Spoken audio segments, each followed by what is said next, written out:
Welcome to a new video. নতুন primary নিয়োগে অর্থাৎ প্রাইমারি রিক্রুটমেন্ট প্রসেস 2025 এনআইএস সংক্রান্ত মামলা দায়ের হয়েছে। মামলার বিষয়বস্তু কি, পুরো ব্যাপারটা এই ভিডিওর মাধ্যমে জানানো হবে এবং তার সাথে কবে শুনানি জন্য লিস্টেড আছে এবং প্রয়োজনীয় যে কেস ডিটেলস সেটা কিন্তু পরিষ্কারভাবে এই ভিডিওর মাধ্যমে আপনারা জানতে পারবেন। অর্থাৎ কেস ডিটেলস এবং রিট কপি সহ পুরো ব্যাপারটা আপনারা জানতে পারবেন। দেরি না করে শুরু করা যাক। অবশ্যই চ্যানেলটিকে সাবস্ক্রাইব করে রাখুন, যা ফেসবুক থেকে দেখছেন অবশ্যই পেজটিকে ফলো করে রাখুন। তো এক্ষেত্রে আপনারা অবগত আছেন যে এনআইএস ডিএলএড যে 18 মাসের যে কোর্স, সেই কোর্সটির জন্য 2022 রিক্রুটমেন্ট প্রসেসে তাদেরকে সুযোগ দেওয়া হয়েছিল মাননীয় সুপ্রিম কোর্টের নির্দেশে এবং তাদের ডকুমেন্ট ভেরিফিকেশন হয়েছে খুব স্ট্রিক্টলি, সেটা ভেরিফাই করেছে বোর্ড বা পর্ষদ এবং সেখানে যারা অ্যাকচুয়াল এনআইওএস তারাই কিন্তু সুযোগ পেতে চলেছে। হয়তো অ্যাকচুয়াল যারা এনআইওএস তারাই সুযোগ পায়, সেই জন্য 2022 রিক্রুটমেন্ট প্রসেসে আপনারা জানেন যে খুব কড়াকড়িভাবে বা স্ট্রিক্টভাবে ব্যাপারটা কিন্তু দেখা হয়েছিল।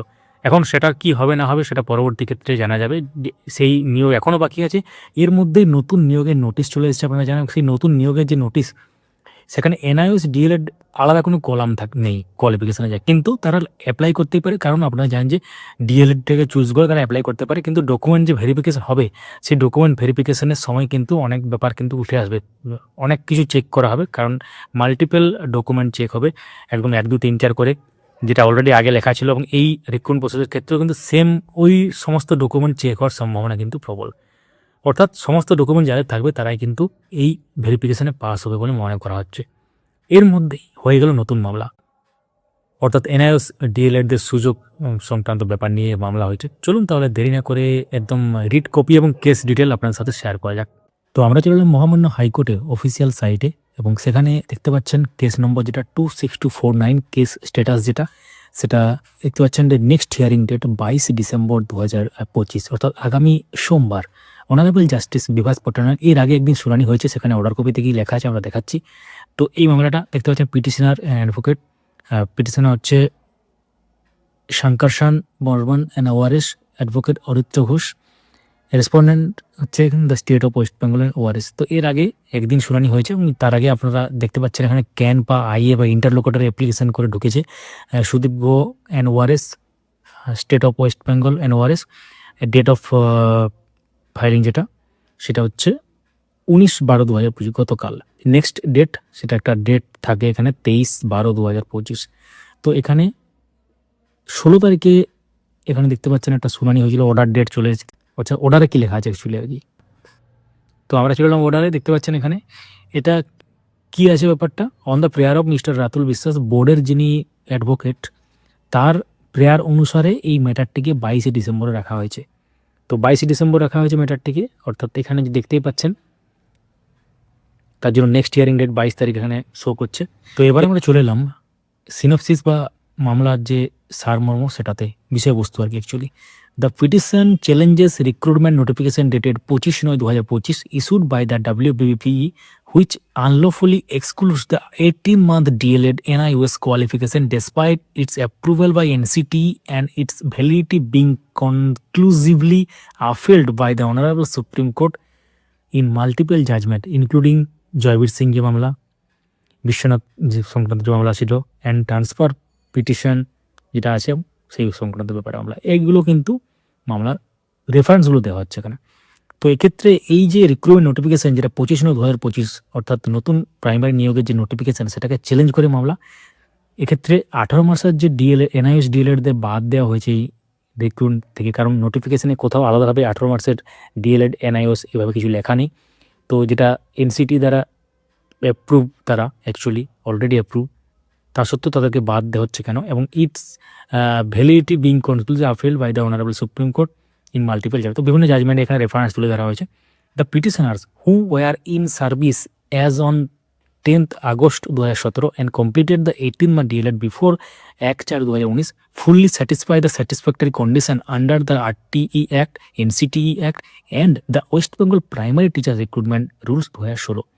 অর্থাৎ যেসব এইসব পিটিশনাররা অ্যাকচুয়ালি মামলাটা যে জাজমেন্টে এসেছিল মহামান্য সুপ্রিম কোর্টে, সেখানে একটা ব্যাপার বলেছিল যে যারা 10/8/2017 ওই অনুসারে এবং তার আগে ইন সার্ভিস এবং 18 মাসের ডিএলএড কমপ্লিট করেছে 1/4/2019 অনুসারে, তারা ফুল স্যাটিসফাই করছে এই সমস্ত রকম কন্ডিশন এবং তারা নতুন নিয়োগের জন্য এলিজিবল, এটা কিন্তু সহজভাবে বোঝাবার চেষ্টা করা হয়েছে এখানে। এবং বিভিন্ন রিক্রুটমেন্ট রুল অনুসারে তারা কিন্তু এলিজিবল, যেটা RT অ্যাক্ট, NCT অ্যাক্ট এবং প্রাইমারি রিক্রুটমেন্ট রুল যেটা 2016, অর্থাৎ প্রাইমারি টিচার রিক্রুটমেন্ট 2016।